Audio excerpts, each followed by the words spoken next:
London Bridge again, where a sombre night follows a dark afternoon, where the buses and cars stopped abruptly, where a lorry is jackknifed across the road. The crowds gather to see these disturbing but familiar signs of what happened here today. 2 o'clock this afternoon, armed police respond to a terror alert. Roads sealed off. Guys, move out the road! Officers rush to the scene, dozens, then hundreds. Ambulances too. There are reports of casualties. Bars, restaurants, offices evacuated.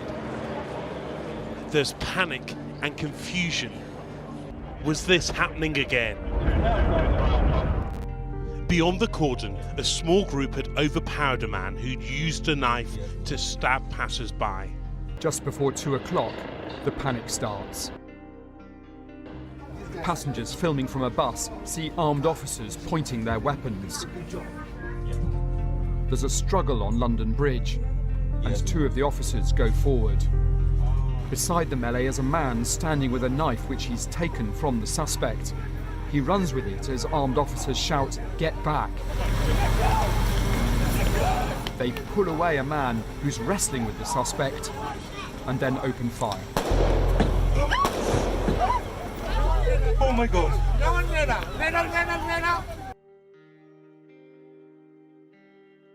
Look, they're all moving back. Do you think... There was more firing, and the suspect, who police say was wearing a hoax bomb, died at the scene. I can confirm at this time, we believe a device that was strapped to the body of the suspect is a hoax explosive device. This is mad. The London Ambulance Service declared a major incident. At least 5 people who'd been stabbed were taken to hospital, but 2 of them died. My heart goes out to their loved ones and to the 3 further injured victims who I understand are being treated in hospital. And of course to everybody who has been affected by today's terrible and mindless events. The attack started in Fishmongers Hall. People attending a criminal justice event there said at least 1 woman had been stabbed. Shocked witnesses from the hall, some of them with blood on their clothes, were ushered away and driven off in a bus commandeered by police. Then the area was flooded by armed officers and other specialist teams as all the surrounding buildings were evacuated. Thousands of office workers were evacuated. Building sites shut down. Up to the end and turn right. And the famous Borough Market, just like it was in 2017. Well, we've just been moved, so I was on 55 King William Street, which overlooks the bridge. So I saw 2 bodies get dragged from the bridge. 1 guy was getting resuscitated, but my understanding, I think he passed away because they put a sheet over him. But we've been evacuated from the building and we've just been ushered down towards Tower Bridge. And then I've just seen 5 with territorial vans zoom past, so I don't know what's going on. So first of all, the official information from the Metropolitan Police, it's worth repeating. They were called to an incident at 1:58. They said it involved a stabbing. They say several people have been injured, and they talk about a man being detained. London Ambulance Service saying they've declared a major incident. So I'm looking through lots of eyewitness video from the scene now. I'm looking at some other video which shows what appears to be a member of the public. As I said, somebody in civilian clothes. For all we know, it may be a police officer who's in civilian clothes. We just don't know, but appears to be a member of the public wrestling with a man on the floor. The man on the floor appears to be dressed in black clothes, appears to be bearded. The member of the public who's wrestling with him is pulled off, and then the police fire a number of shots. You can see the member of the public being pulled off there, and it's just after this that the man is shot. And then you can see, yes, here we're seeing it again. So that member of the public, see there, is being pulled off, the man on the ground, and then we're not showing obviously the moment of shooting, but then the man is shot and disabled.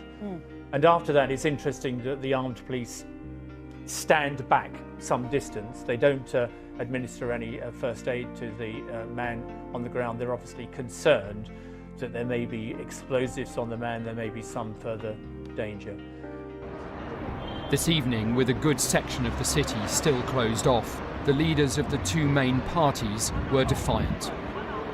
My thanks go first of all to the emergency services, the police, for their bravery and their professionalism, and to repeat again my thanks to those members of the public who put themselves in harm's way to protect others. I think the message that we send to them and anyone associated with this type of attack is one that will be familiar, and that is that this country will never be cowed or divided or intimidated by this sort of attack, and our values, our British values, will prevail. We have to remember that we live in a democratic society, and those that would seek to silence us will not succeed. Our democracy must be alive and vibrant. Tonight, a full-blown terrorism investigation is underway.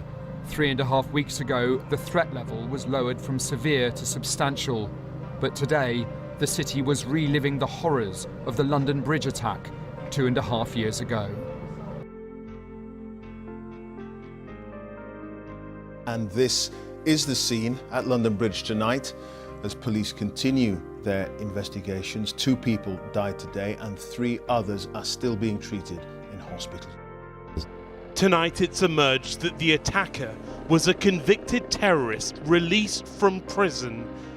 The questions about what led to what happened here on London Bridge are only now beginning.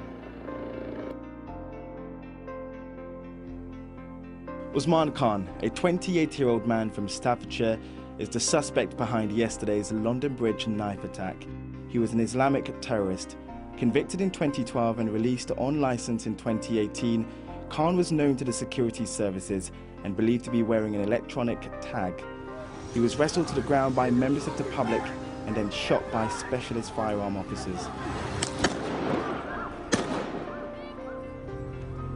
The suicide vest he was wearing is believed to be a fake. Police say 2 people, a man and a woman, were killed in the attack. 3 people, a man and 2 women, were injured, 2 of them seriously. The Prime Minister said the incident showed the need for tougher sentencing. Police say the attack began as Khan was attending an event at Fishmongers Hall on the north side of London Bridge. Cordons remain in place, but police say they're not looking for anyone else in connection with these tragic events.